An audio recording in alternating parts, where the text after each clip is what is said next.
guys, how are you? We might begin. Sorry for the slight delay, but there's still quite a few people coming in to the waiting room. So I'd like to begin today by just saying thanks so much. We appreciate you coming down. We appreciate today is free, but you're paying with your time and you're paying with your attention. And I suppose there isn't a whole lot more out there more valuable, in my opinion. And it is an absolutely beautiful sunny evening out there. So we appreciate you giving some of that up. So just to begin, I'm just going to do a little bit of housekeeping.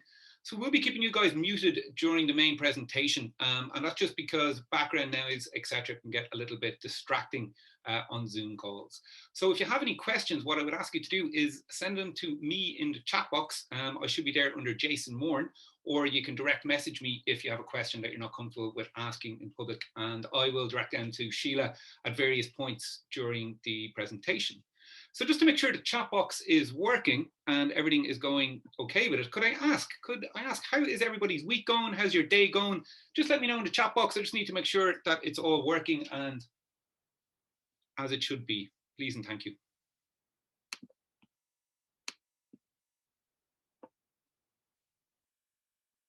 Cheers, Randall. Randall's feeling good. Awesome. Thanks, Susan. Cheers, Sonia. Loving the sun. Disco dancing here in Canada. Fair enough, Laurie. Glad you like the music. Cheers, Denise.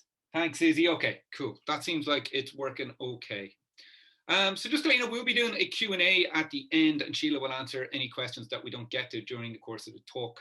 And finally, we are recording today. So it is on YouTube Live, but we're also recording this as well. And what we're going to do is we're going to send people the video afterwards so that you have got access to it as well. Okay. So I suppose I should just introduce myself. My name is Jayson Moore. I am a psychologist who focuses on the psychology of performance and productivity, of personal and professional development, and of happiness and well-being. If you check the chat there should be links in terms of my one-to-one work and workshops and some of my development and well-being programs. But I suppose the point of introducing myself is I set up this meetup, and I suppose this meetup is very much in line with what I do in terms of work. So really what we're all about here is helping people move forward and I suppose achieve those important things, but also to increase their well-being while doing that. So really what we're about is helping people to increase their positive impact, and a big part of that is helping them to increase their effectiveness. So we kind of have talks and workshops around kind of three main themes. So firstly, I suppose it's all about understanding yourself. So for example, we had a talk on happiness.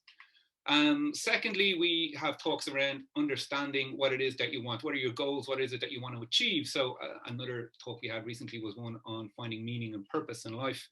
And a third area we tend to focus on then are more the psychological and practical barriers getting in the way to you achieving those goals. So we've had talks on things like stress or subconscious, for example, would have been an example of another one. So just to let you know about the next talk, it is called Happier at Work by a really cool lady called Aoife O'Brien. And it's about the psychology of how your values and needs and your strengths in work can help you be happier in work. That's on September 15th. And again, it's online at 6:30. Again, there is links in the chat, and I'll probably have to put them in again actually in a second. But there will be links for all that as well. So the links I'll stick in a minute. So I suppose just to introduce tonight's speaker. So Sile Walsh is going to be speaking to us about how to co-create great relationships and the psychology of inclusion, being human and relating. So we're very lucky to have Sheila here tonight. Sheila is a leadership development and coaching specialist. She's got over 10 years of experience in consultancy and private practice. Sheila is a coach, she's a speaker, she's a facilitator, she's a PhD student, she's an entrepreneur, she's a consultant, and she's also a coaching supervisor. And her company, ELIS, specializes in executive and leadership development. Sheila's been voted as one of the top 10 coaches in Dublin by Influence and Digest, and she's also a committee member of the Psychological Society of Ireland's Special Interest Group in Coaching Psychology. I suppose on a personal level, Sheila has helped me greatly in terms of my professional development and advice, and helped me with my business as well. So I'm very, very delighted to have her here today. And we're very lucky to have Sheila come and speak at a free event. So without further ado, I shall hand you over to Sheila. Brilliant. Thanks a million, Jayson. So I'll just share my screen for a second. While I'm doing that, just as a good heads up, I listened to Aoife O'Brien speak at something recently. And it was actually one of the best talks that I'd attended on the topic. I think she spoke about imposter syndrome, but it was one of the best descriptions of imposter syndrome that I've seen in all of the things that I've attended. So it's definitely worth attending. I think I'll be in the audience for that one. So Jayson, thanks for calling that out at the start, and thanks for inviting me here. I think practical psychology is really important. I think sometimes we lump psychology off in a fixing place rather than in a way of living and a way of understanding ourselves and each other. So I'm really glad to be here to be able to talk about co-creating great relationships. So I'm going to start, it's like a disclaimer. Co-creating great relationships basically means that we have to be active in great relationships. So great relationships don't just happen by accident, and somebody isn't just naturally good at them usually we've got to pair people right, we've got to work together well, and we've got to understand each other differently and ourselves. So I'm not standing here saying I've got the best relationships in the world. What I'm saying is that I think it's really important to consider how we co-create great relationships with people. So I think that's always a really important disclaimer, because my partner would say, did you tell them about this thing you did? Did you tell them about that thing when I'm walking you through the exercises? And she's aware of some of the stuff I'm going to discuss tonight because I have a couple of examples, and she was like, don't forget this part now. So I just want to be really honest about it. You know, relationships they take effort and work to create really great ones. I don't think we're always told that or understand that, and we don't always see that role modeled. So sometimes we can get lost in how do we co-create them. So that's what we're going to talk about tonight. Because my background links to inclusion, humanity, and relationships, I'm going to weave them in and out. So you're going to see quite a bit of talk about how to be more inclusive, and you're going to see quite a bit about the kind of the human functions that we have as people that get in the way of relationships sometimes, or that limit our experience. So just to give you that framework so that nobody thinks I'm standing here like the Cilla Black of co-creating relationships, saying this is how you make the perfect relationship. These are methods, but we've all to work at them. There's nobody exempt from this. So welcome. So what I'd love to do is in the chat bar, I'd love two things. One, where you are in the world. So just give me a sense where you're calling in from. And then 3 words to describe a great relationship and how it feels. So if you think about how a great relationship feels to you, what 3 words come to mind? Now, while you're doing that, I'll open the chat so I can see them coming in. I'm in Ireland at the moment, so I'm in Dublin, and I am panning out. We have one of the hottest days in Ireland all year, I think ever, that I can remember. So I'm standing here hoping that I don't sweat too much while I'm presenting. Okay, so we have people in the UK, we have people in Kenya, we have people in Ireland, the States, Nigeria, South Africa, Canada, loving it. Dublin, brilliant. Cork, Alison, love it. So I'm always, people say, where are you from? And I have to say, I'm from Cork, but I live in Dublin, because we have a bit of a thing about you need to say that you're from Cork.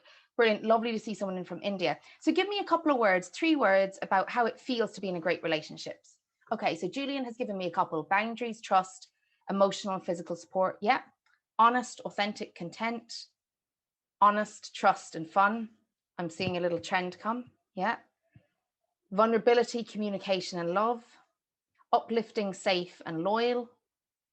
Okay. Joyful, trust, support. Awesome. I love that word. Lovely, trust. Okay. Easy, supportive, happy. Easy again. So that's going to be an interesting one for us to think about. So I'm going to pop out of the chat box for a second, but that's going to be something for us to think about. If we're thinking about relationships as something that we co-create and practice, at what point are they meant to be easy, and at what point are they meant to be hard? And I think that's something that a lot of people grapple with when they're stuck in a relationship, or when they don't know if they're having to give too much or they're not giving enough to the dynamics. We're going to talk about that a little bit. Feel free to keep adding to the chat bar any other thoughts you have, because I can come back to them later.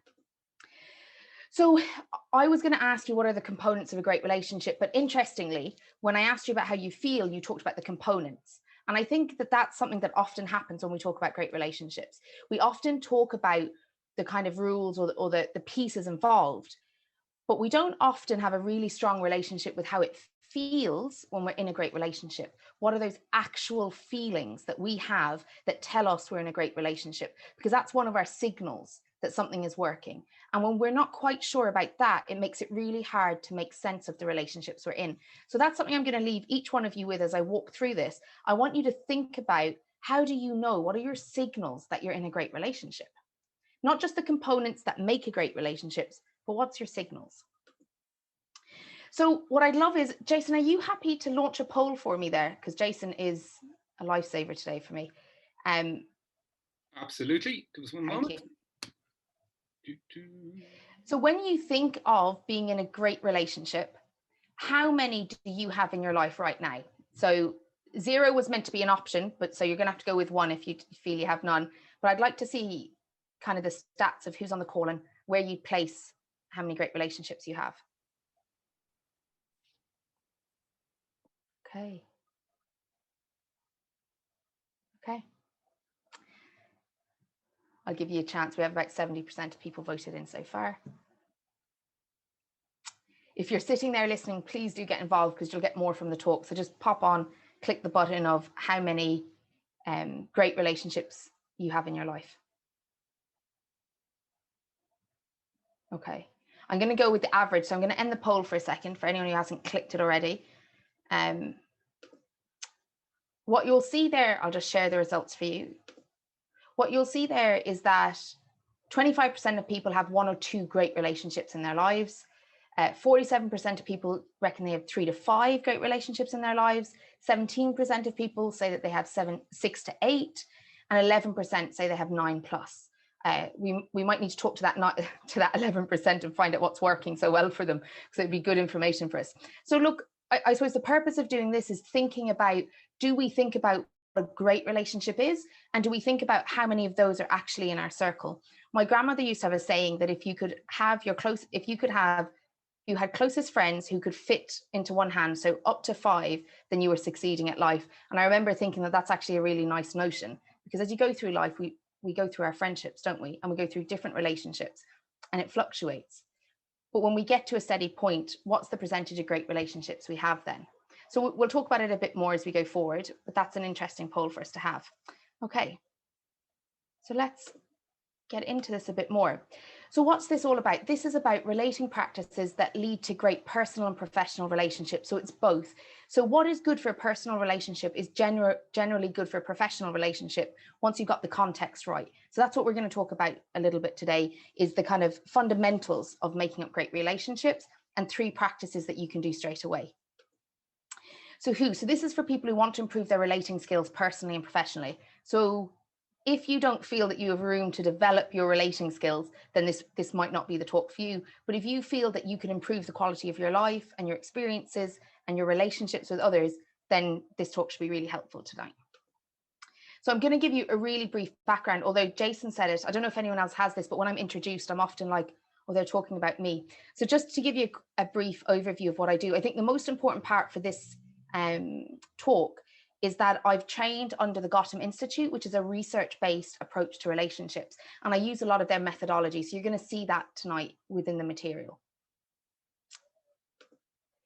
And actually, I'll go back just on that note, just to add, I've also written 2 books which relate to relationships. So the first one is Self-Care and Authentic Journey, and that's about your relationship with yourself. You'll see the picture of the book there. That's what reminded me of it. And the second book I wrote was called Codependency and Authentic Journey.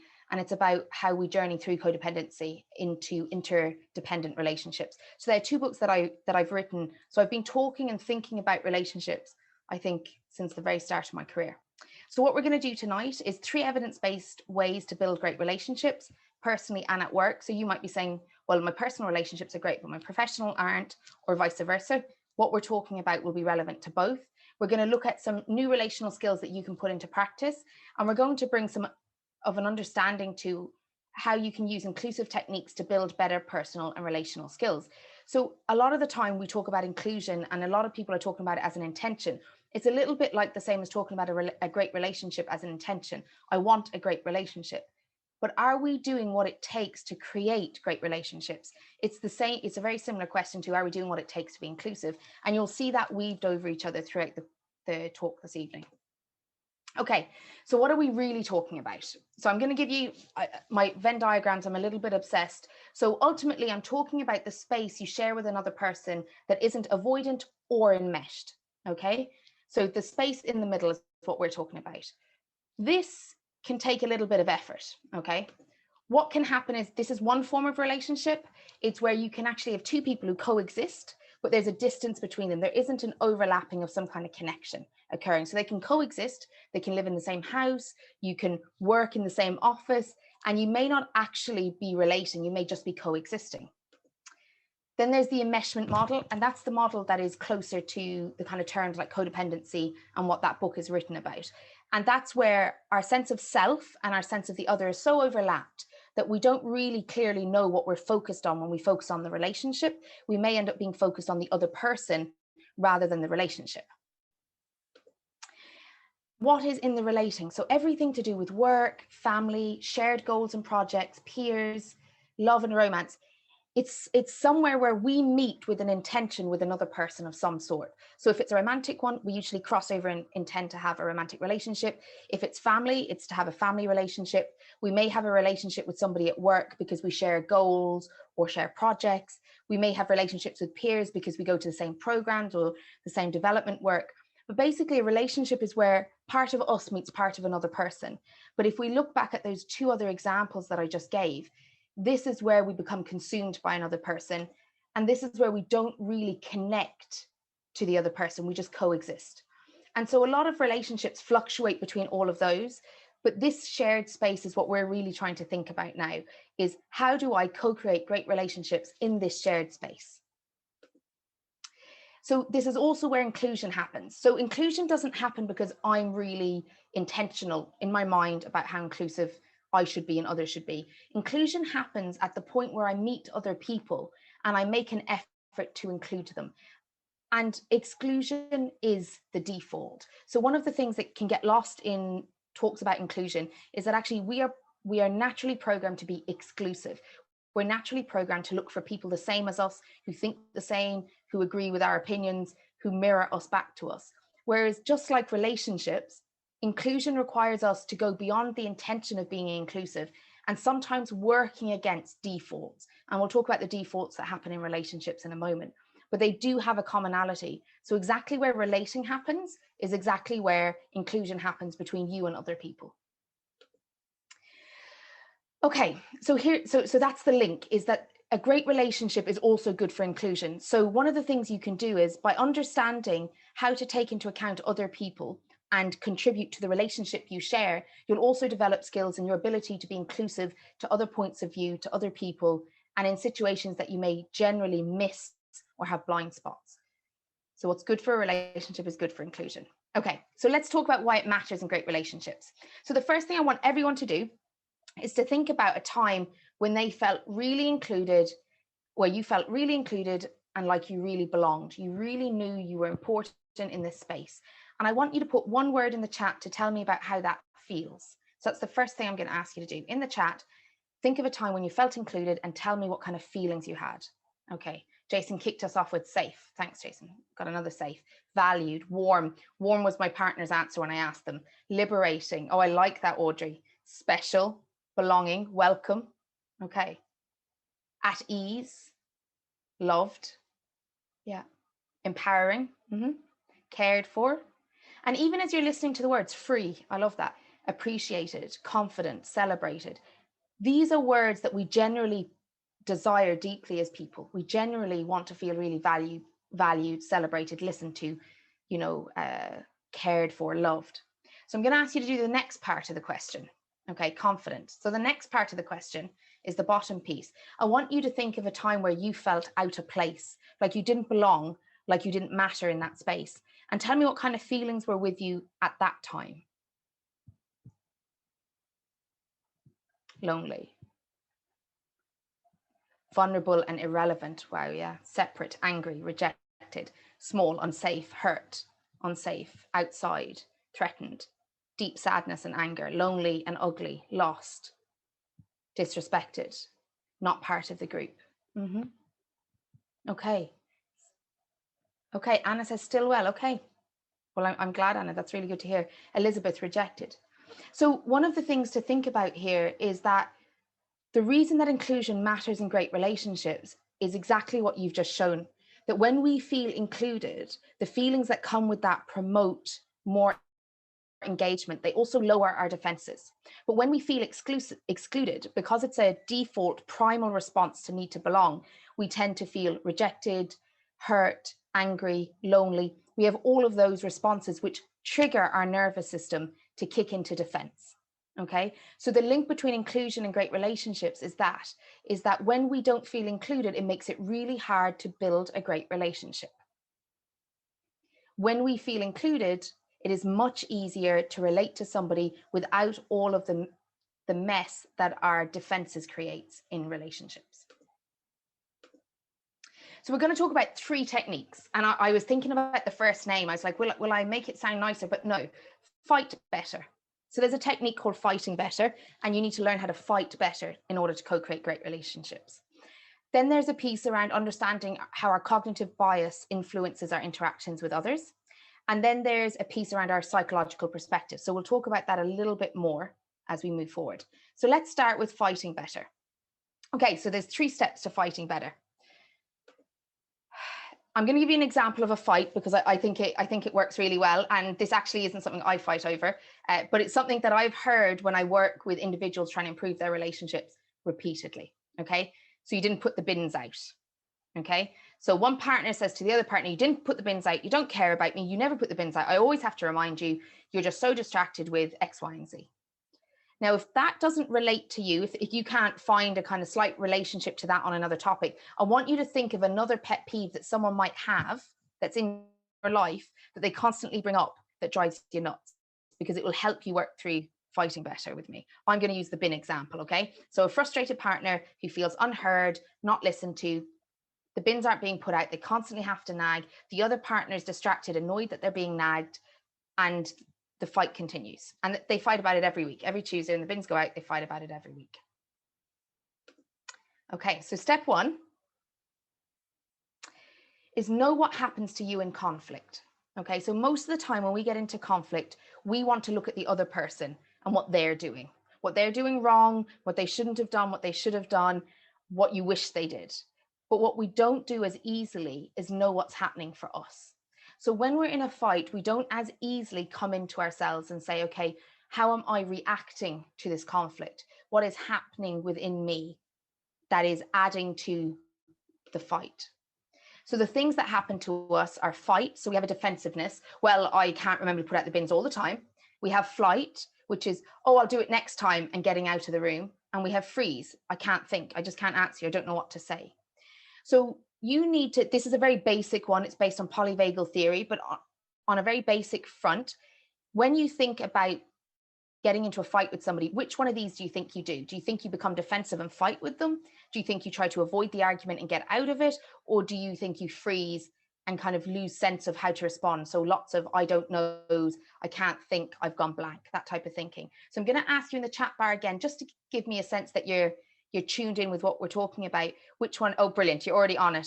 Okay, so we've got avoidance, we've got fight. I've got smiley faces. I'm not sure how to take that one. Depends who I'm fighting with. Really good point, Sonia. It will depend how threatening the argument is to you, how you respond. Defensive, avoid, all 3 depends. Really good point. Definitely fight. Okay, so the first thing to know is what's happening to you. So you're really good already at figuring that out, okay? And I want to say this, as a person who teaches this and coaches people on this, I still have to count to 10 and say, before you go and give out to them about everything they've done, what's happening in you, because I'm still caught in it. This knowing better doesn't actually result in doing better when it happens in our nervous system. But what can happen as we move through this is a step you can do to help your nervous system. The next step is to understand their complaints as request for unmet needs. Now, this one was life-changing for me when I figured this one out.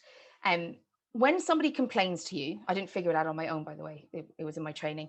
When someone complains to you, they're actually telling you indirectly that they have an unmet need, that they may not know they have, they may not know how to ask you, or they may be really uncomfortable with asking you to meet that need. And I'm going to use the bins as an example, okay? So in the case where this person was giving out to their partner for not putting out the bins, when we actually delved into it, what this person actually wanted wasn't the bins to be put out, but they didn't know how to say to their partner, I don't feel cared for in this relationship. I don't feel that my needs matter to you, and I don't know how to have that conversation. So instead, what they ended up doing repeatedly every Tuesday on time was giving out to their partner, because it felt safer to be in fight and to be critical than it did to actually say what they really wanted underneath the bins. Underneath the bins was actually to feel supported and cared for, and they didn't feel that that was a reasonable thing to ask for, so it would be better to go in and create conflict and be right than to be vulnerable.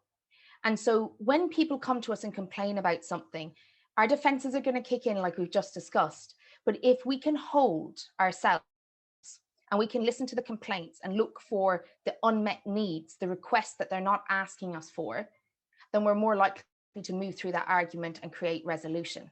But a lot of the times what we do is get into a fight about the thing. So an example would be, well, you can't expect me to put out the bins all the time. And maybe I'd put out the bins if you stopped nagging me all the time. And what's your obsession with the bins anyway? And then the fight becomes about the bins rather than the unmet needs that the complainer actually has. So if you can use this when you're finding your defenses kicking up, and you can remind yourself that somebody being critical or complaining is actually trying to communicate an unmet need. And it's not actually about you being bad, but it's more about what is needed in the space between you and them, which is the relationship space, then it will be easier to move into this third part.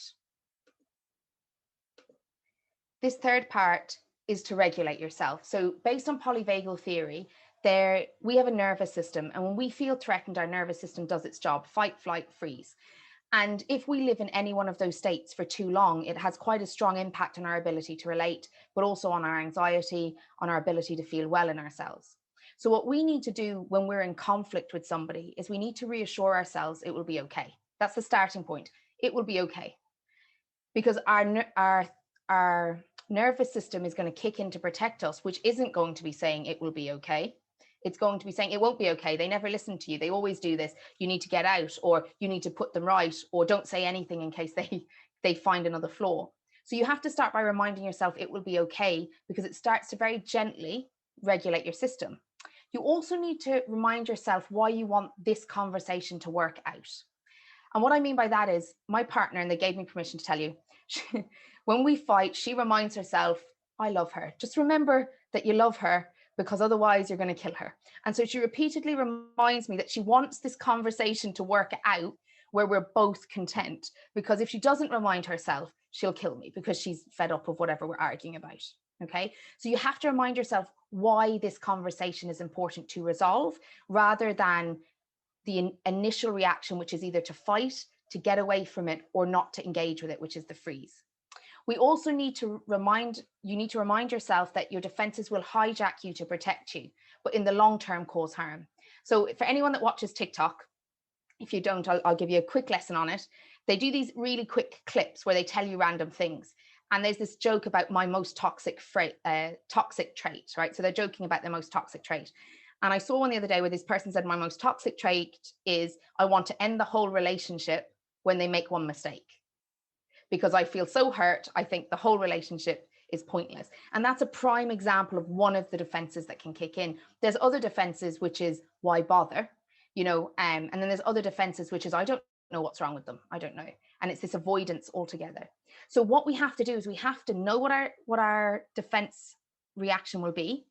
We then have to see the complaints or the complaining as communicating unmet needs.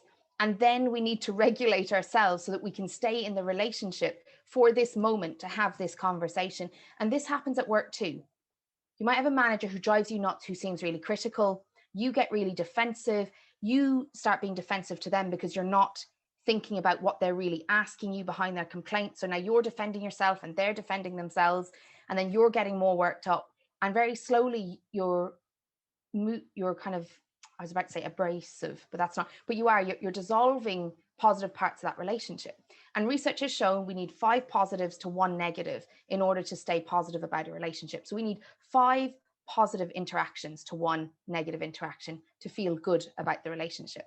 And so these 3 steps will help you stay present long enough to actually resolve the relationship, rather than to pause it for it to re-emerge at another time. So that's the first one, is learning to regulate ourselves. The second one is cognitive bias. Now this one sucks a little bit, right? So we all have cognitive bias. Most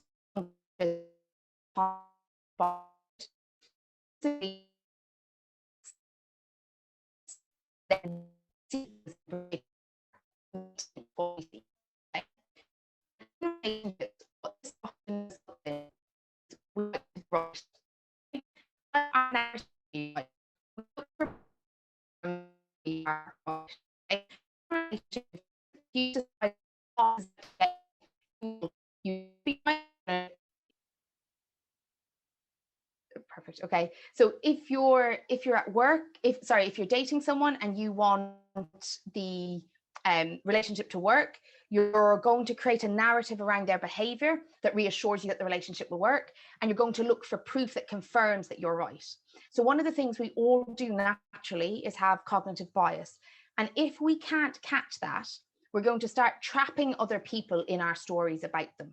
So for example, if you've decided that somebody isn't going to care for you very much in a relationship, then your cognitive bias is going to look for evidence that that's true, and it's going to ignore evidence that it's not true, which means that when you have a narrative about you, your partner, your family, your co-workers, what tends to happen is we look for proof that it's true, and then it does become true to us. We experience it that way because that's what we're actually focused on. So how do you work with that? Because this is a really big issue. It's a really big issue in terms of inclusion, but it's a really big issue in relationships. The amount of times I've heard people tell me a narrative about their relationship with a colleague, with a boss, with a friend, romantic relationship. And they tell me the narrative and they tell me all the evidence for the narrative.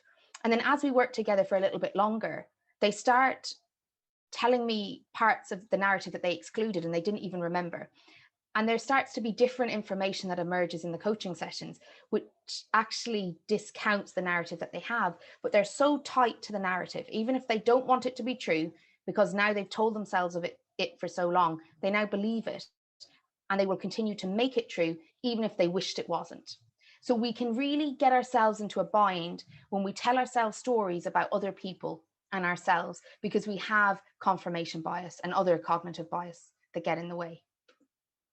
So what can you do about it? So the first thing is acknowledge your narrative. So we all have narratives. We all have a narrative about who we are. We all have a narrative about the people in our lives, about our families, about our colleagues, about our co-workers. We can examine those and look at what a strong narrative we are holding and how that might be impacting the way we relate to people. The second thing we can do is be curious about the other person's perspective. So when you're trying to untangle a narrative you have about a person, what tends to be really helpful is to actually think about how they might be seeing the situation and what they may be doing in order to be okay or safe or protected, just like you. And then the third thing that we need to do is we need to discern our conclusions. So we need to be willing to not only be wrong, but to look for evidence that we're wrong. And we need to be willing to say that while I think this and they think that, I may not be 100% right here. They may not be 100% right. There may be a space that we share, just like the Venn diagram at the beginning, that the two people can influence the relationship. So one of the things that people can get really caught on this one is if you're a right fighter. So if you're someone who likes to fight and likes to be right at the end of the fight, that means that you won't really be examining your narrative. You won't really be curious about the other person's perspective, only to knock it down. And you won't really look at how you and the other person can co-create a narrative about your relationship, because you'll be busy trying to dominate that narrative because of your bias. So using these three very simple steps: acknowledge the narrative, consider the other person's perspective, and use both of them to discern a conclusion, you're going to find that relationships probably aren't as challenging when you're acting in that way, because you're no longer expecting somebody to understand everything from your perspective. You're actually meeting them in the Venn diagram where the relationship actually is co-created. And now you're allowing them to influence and co-create the relationship with you, rather than you dominating it with a narrative that you either fear or that you wish was true. And the last but not least is bids. So I'm going to give you a little piece around what bids are. So bids are any moment where one human reaches out to another. So I'm going to ask you, before I go into describing it, and I notice a couple of names that I know on the talk. So what I'd love to hear is, give me an example with that description of what you think a bid might be. And you might have studied psychology, so you might also know what a bid is. So feel free to put that into the chat. So give me an idea of what you're thinking bids might be. And I'll take a drink because it's quite warm here.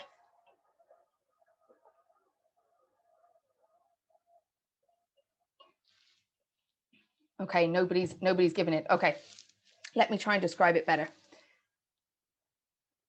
Okay. Let me see. I had a couple of examples. Let me see. Opening a door, great example. Displayed activity or emotions. Okay. Okay. I need help. Yeah, an actual request. Brilliant, Robert. Yeah. Saying hello. Yeah, brilliant bit. Really simple one. One we often ignore. I don't know if you know this, but in some workplaces, when you say hello to people, they actually don't say hello back unless they know you really well. And in other workplaces, everyone says hello to everyone. They display different norms for bids. Denise shouting for help. Okay, so let me talk a little bit about what they are. So you've given me your example. So bids are how we reach out to one another. They're about connection. They're our way of saying, I want to share a moment with you, and something they carry other meanings sometimes. So let me go back. Something skipped on this slide. There's nothing worse. Okay, I'm going to just tell you what bids are. So when someone asks you for a coffee, when someone shows you something on their phone, when somebody texts you, when somebody asks if you need something from across the room, when somebody walks with you somewhere, says, can I walk with you there? Bids are these really subtle moments. We tend to know big bids, like if you're being chatted up at a bar, that's quite a risky bid, right? And we tend to know that they're bids. But in relationships that are quite established, and this can be professional relationships, romantic relationships, family relationships, we can sometimes not see a bid for a bid. And this comes from the research that Dr. Gotham did. So Dr. Gotham put a load of people, loads of couples into rooms, and they stayed there for about 6 hours, and they had a video in the room at the time. And they knew about the video. And they were measured for how many times they gave each other bids. And bids were simple things like asking if they wanted a glass of water, asking how they felt, sharing something with each other, showing someone something in a newspaper. And what the research has shown is that when people in relationships give bids and they're not received well, we start to reduce how many bids we give. So in relationships where I've been given a lot of bids and they haven't been responded to, we tend to reduce the amount of bids that we give because it starts to be kind of hurtful. So in relationships that are well established, we can sometimes neglect bids. I'm going to give you an example. It's like if a friend of mine says, Sheila, do you want to come and watch the soccer? And I say, no, I hate soccer, because I do hate soccer. So I've turned down a bid and I've turned down soccer. Now, what's okay is that I've turned down soccer because that's the content that I didn't want. But what that person was also doing was a bid. And if that person gives me enough bids and I keep refusing them because it's not on the content that I want, then that person is going to receive messages that I'm not really receiving their bids. And that's not going to feel very good in the relationship. And we do see this happen in relationships that are struggling, whether it's at work or it's personal. When bids aren't received, we really struggle to relate to people. And an example would be at work. If you're asking your manager, do they want to grab a tea or coffee, or you're popping them an email and they don't reply, these are examples of bids being dropped, and that can really harm trust in a relationship. And so when we're trying to create great relationships, we need to think about the contact that we have with somebody and when they're bidding into that shared space in the Venn diagram. What are the bids that they make, even if you might be missing them? Because if you could understand those bids, you'd be able to respond in kind. So I can say to my buddy, I really don't like soccer. I won't go on that. Do you want to go for a walk on Friday instead? So you can shift a bid, but you can still mirror it back so that you're showing that you still have care towards the person and that they're important. And so they are fundamentally about connection. They're not about the topic. So one of the things that can be really hard to watch is when children bid to their parents. So when a child is saying, Mom, look what I did, or Dad, look what I did, and they're on their phones, they're like, oh yeah, that's great, and they're still on their phones, that's a lost bid for connection. And children are bidding all the time, but what children learn to do is to stop bidding when they're not responded to, because it actually hurts. And so it's really important to think about bids beyond the topic. You might say, they're just showing me a picture, it doesn't matter, or they're showing me something for the 100th time, it doesn't matter. But it's not the topic that's actually important in a bid, it's the bid. It's the fact that somebody was reaching out to create connection. And that's what we need to think about if we create great relationships. It's not about saying, oh, I'm not interested in that, so that's it. It's about understanding that you're being invited into connection when people make bids. They're ways of saying, I want to share a moment with you. And they can be as minor as showing somebody something on the telly and as major as asking somebody to marry you. Those both extremes are still bids. And sometimes they carry other meanings too. And this is where it gets a little bit more difficult or challenging for people. So sometimes they have this additional meaning, which is, do you see me? Do you like me? Do I matter? Am I important? And sometimes bids, behind bids, unconsciously, there's a deeper question, which are these 4 questions. Do you see me? Do you like me? Do I matter? Am I important?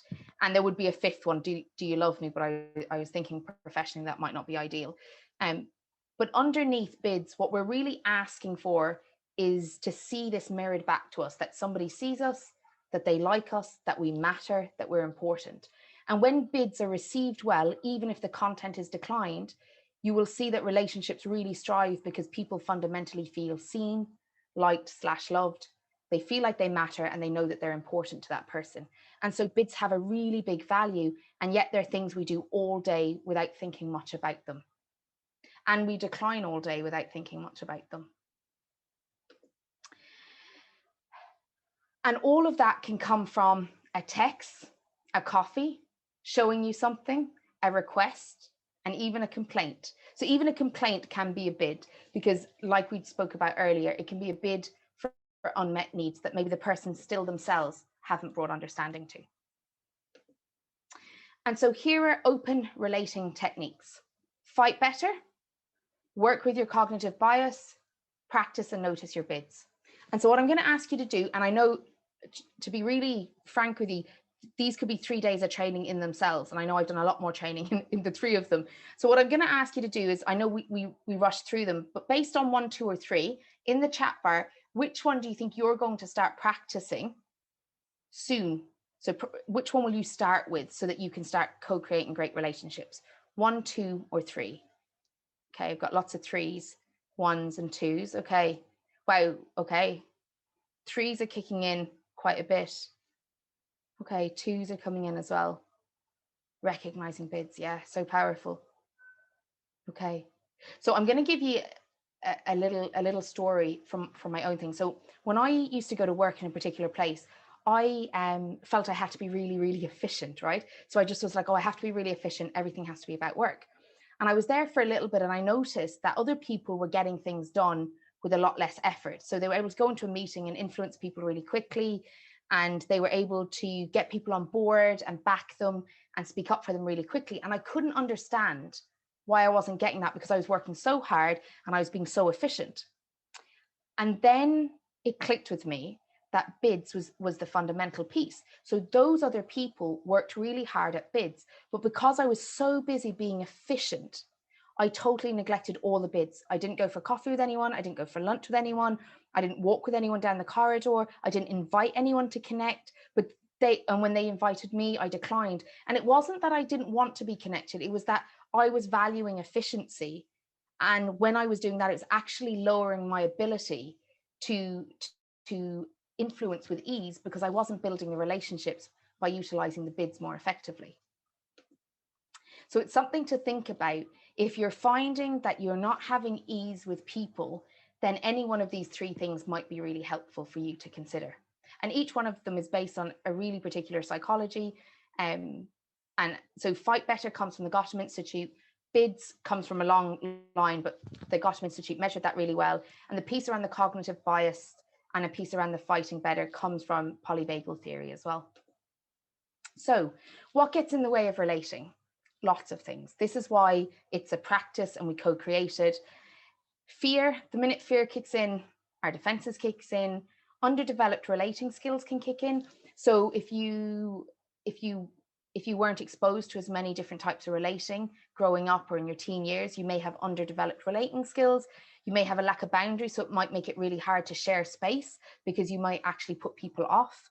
Low self-esteem, so sometimes we don't trust or believe that people are actually giving us bids or are actually interested in getting to know us. Trauma, so trauma shows up in lots of ways in relationships, and brings a lot of challenges to relationships. I'd also say that if there's trauma in your history, trauma can also bring really bring fruits to really great relationships, because the work that you do to support yourself through trauma can actually be really beneficial to relationships. Fear of intimacy, so this fear of really being seen as yourself or being viewed in your flaws, can really reduce your ability to create great relationships. And both anxiety and depressing, they can both impact your ability to relate, because the anxiety has you distracted by fears and concerns, and the depressing can have you distracted by hopelessness. And so all of those things can make relating a little bit more challenging than not. However, in my experience, anybody who starts to work on their relationships with any one of these barriers present, once they start working on the relationship, and their ability to relate, then they're actually able to move forward really well. I don't think that people with these experiences are less likely to have great relationships, but I think that they do need to work on having great relationships, as does everybody else. And so, just in case you're interested in the inclusive side of what I was talking about tonight, there's an inclusive assessment on my website. So that's the link, you just, my name and then /inclusive assessment. And that's a little assessment about your psychological inclusiveness. So it's not about how inclusive you are of particular diversities or differences, but instead how aware you are on a psychological point of view in terms of inclusion and openness. And that might be something that might be interesting for somebody. And so what we did, we looked at 3 evidence-based ways to build great relationships, both personally and at work. We looked at new relational skills to put into practice, an understanding of how inclusive techniques can actually build better personal and relational skills, and access to the inclusion assessment. So there is the opportunity now to do a little bit of Q&A. So I'm going to stop sharing for a second. And Jayson, I know you've been kind of managing that. So do you want to support us with that piece? Yes, thanks very much. Sheila, just first off, just to say that was absolutely amazing. It kind of hit the practical psychology thing right on the head. A nice bit of theory, but also some really practical takeaways. That was awesome. I got a lot from it personally. I'm sure everyone else did as well. Questions wise, a couple from direct message to me. First off, and this is from myself, books. Is there anything in particular you would recommend in these areas? Yeah, so any of the books by both of the Gotham, so it's a husband and wife duo, both doctors, Gotham Institute, any of their stuff is really, really interesting around relationships. Then something much closer to home is Tony Humphrey's work, Myself, My Partner, absolutely fantastic book. A lot of his books are fantastic, but that particular book really speaks to some of the kind of entanglements we can get into in relationships, and how we can sometimes get lost in the entanglement and neglect the actual relationship because we're so caught in something else. So there'd be the 2 books. Okay, awesome. Okay, I'll jump to this question in the chat actually. Could you give an example of a healthy relationship boundary? Okay.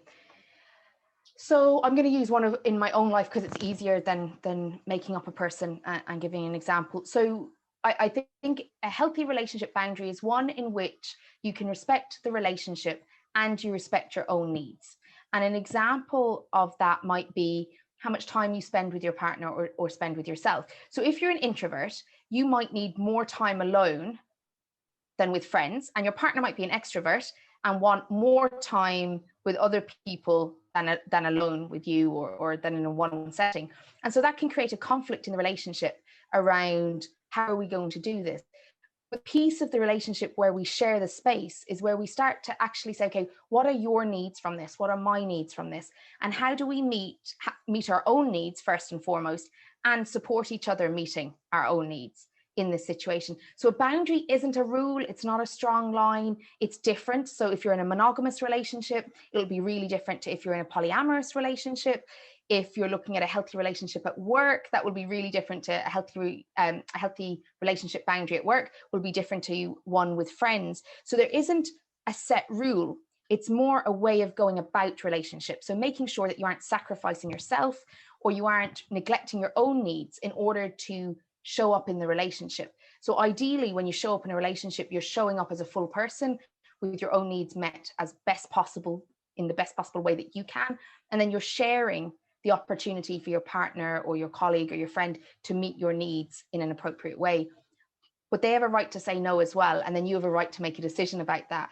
But I think that what can happen is we can think that boundaries are stagnant things, but actually boundaries are the guides for what's healthy or helpful for us in any particular relationship, rather than a set rule. So I can't answer it very clearly, but I hope that kind of speaks to what you're looking for around boundaries.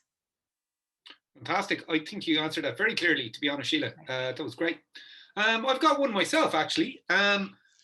Just, I suppose, in relation to the concept of bids. And I suppose something that jumped into my mind a little bit is that how they might differ according to personality traits, or more a reaction to them might differ according to our personality traits. So I suppose I'm wondering, do you think bids are going to differ dependent on, so for example, you're quite a conscientious person. So I suppose because you would value hard work, for example, in what you were talking about, I suppose you didn't necessarily see those bids.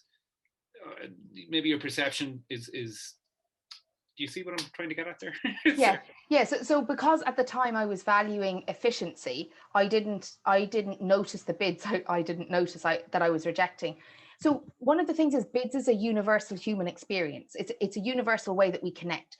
So our personality traits, our diversities, all of those things still require us to bid to connect. So the starting point for me is that if you presume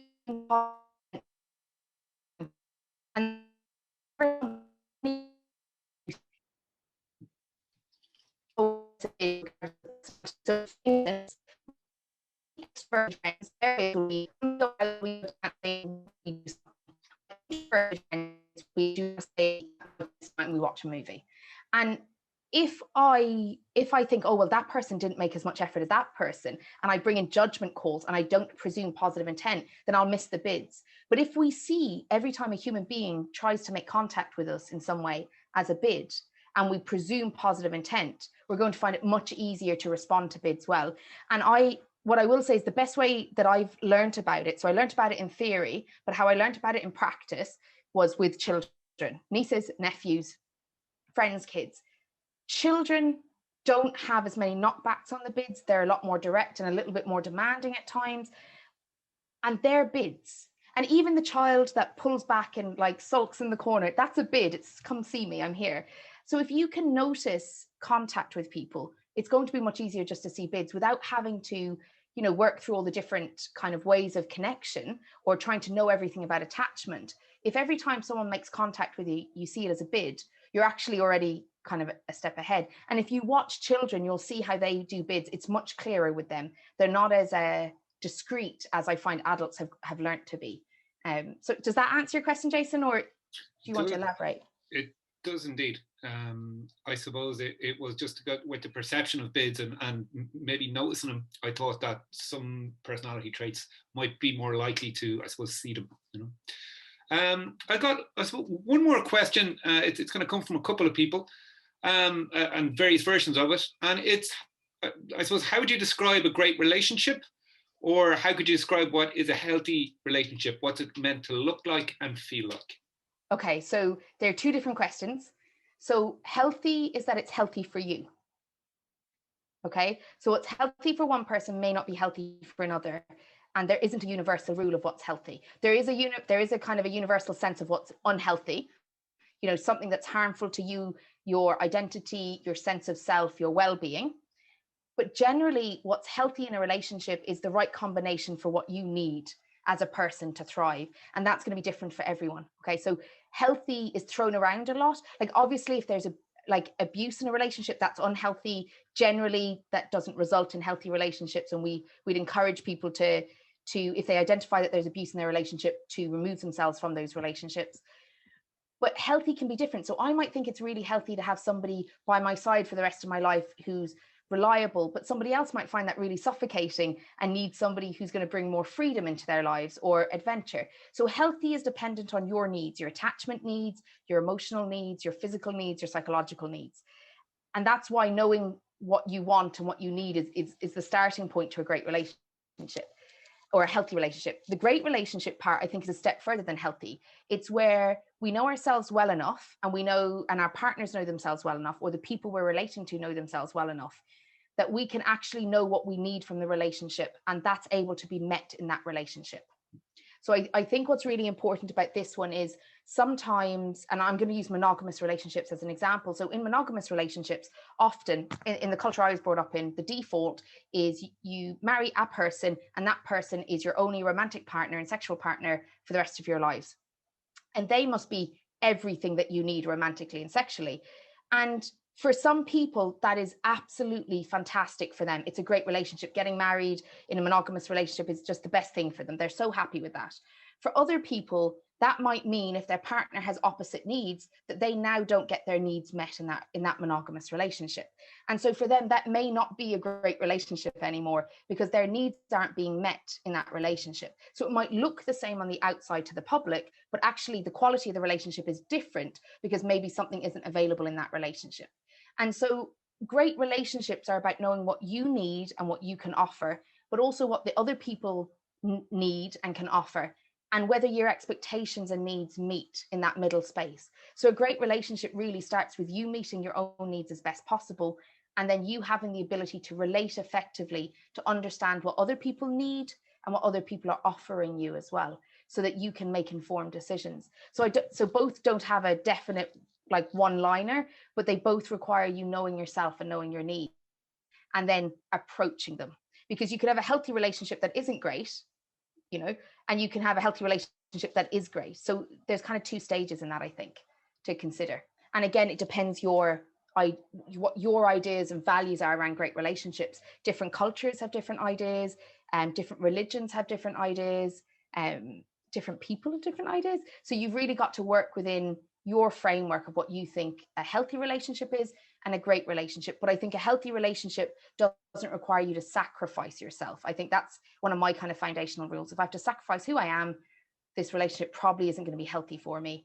And then a great relationship is, can I thrive in this? Can I become more myself than I was yesterday or last month or last year?